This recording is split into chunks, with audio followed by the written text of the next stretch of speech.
நம்மை எல்லோரும் விட்டுவிட்ட நேரத்தில் சிவன் மட்டும் நம்மை விடமாட்டாரா? நம்பிக்கை குலைந்த அந்த ஒரு இரவு ஒரு ஏழை பக்தனின் வாழ்க்கையை என்றென்றும் மாற்றியது. தமிழ்நாட்டின் ஒரு சிறிய கிராமம். அங்கு வாழ்ந்தான் ஒரு ஏழை விவசாயி, ராமசாமி. அவனுக்கு பெரிய செல்வம் இல்லை. அவனுடைய வீடு மண் சுவர், கூரை புல்லால்.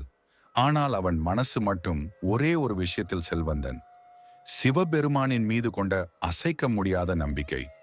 ஒவ்வொரு காலையும் சூரியன் உதிக்கும் முன் எழுந்து கிராமத்தின் ஓரத்தில் இருந்த சிறிய சிவலிங்கத்திற்கு தண்ணீர் ஊற்றி, சாமி, இன்று என்னை நீங்க காப்பாத்தணும் என்று சொல்லுவான்.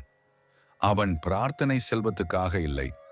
அவன் வேண்டியது ஒரே ஒன்று, என் நம்பிக்கை உடையாதே. அந்த ஆண்டு கிராமம் முழுவதும் கடும் வறட்சி. மழை பெய்யவில்லை. வயல்கள் உலர்ந்து போனது. பயிர்கள் கருகின. கடன் கொடுத்தவர்கள் அவனை தினமும் வந்து அவமானப்படுத்தினர். உன் சிவன் எங்கே? உன்னை காப்பாற்றட்டுமே என்று சிரித்தார்கள். அவன் எதுவும் பேசவில்லை. அவன் கண்களில் கண்ணீர் இருந்தது. ஆனால் உள்ளத்தில் நம்பிக்கை இருந்தது. அந்த இரவு ஒரு நாள் வீட்டில் சாப்பாடு கூட இல்லை. மனைவி குழந்தைகள் பசியால் அழுதனர். அவன் மெதுவாக எழுந்து அந்த சிறிய சிவலிங்கம் முன் உட்கார்ந்தான். சாமி, என்னை காப்பாற்ற வேண்டாம். என் பிள்ளைகளின் நம்பிக்கையை மட்டும் காப்பாத்து. நான் விழுந்தாலும் பரவாயில்லை. உன் மீது என் நம்பிக்கை விழக்கூடாது. அவன் அழுதான். அந்த இரவு அவன் தூங்கவே இல்லை. அதிசய காலை அடுத்த நாள் காலை வானம் கருமையாக மாறியது. பல மாதங்களாக இல்லாத மழை மேகம் சூழ்ந்தது. மழை பெய்ய ஆரம்பித்தது.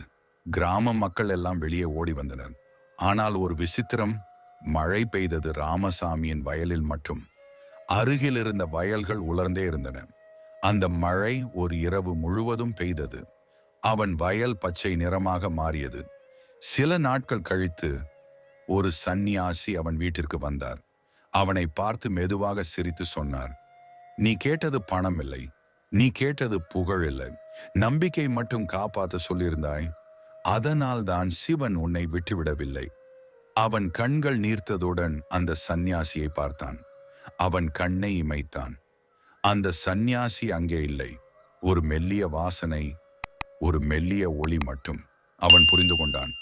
சிவபெருமான் தான் வந்து பார்த்து சென்றார். அந்த நாள் முதல் ராமசாமியின் வாழ்க்கை மாறியது. செல்வம் கிடைத்தது என்பதற்காக அல்ல, அவன் நம்பிக்கை இன்னும் பலமாகியது என்பதற்காக. நம்மை எல்லோரும் விட்டுவிட்ட நேரத்தில் கூட சிவன் நம்மை விடமாட்டார். நாம் கேட்கும் எல்லாவற்றையும் தராமல் இருக்கலாம், ஆனால் நாம் விழுந்து விடாமல் காப்பாற்றுவார். ஓம் நம சிவாய். இந்த வீடியோ பிடித்திருந்தால் வீடியோக்கு லைக் செய்து சேனலை சப்ஸ்கிரைப் செய்யுங்கள். நன்றி.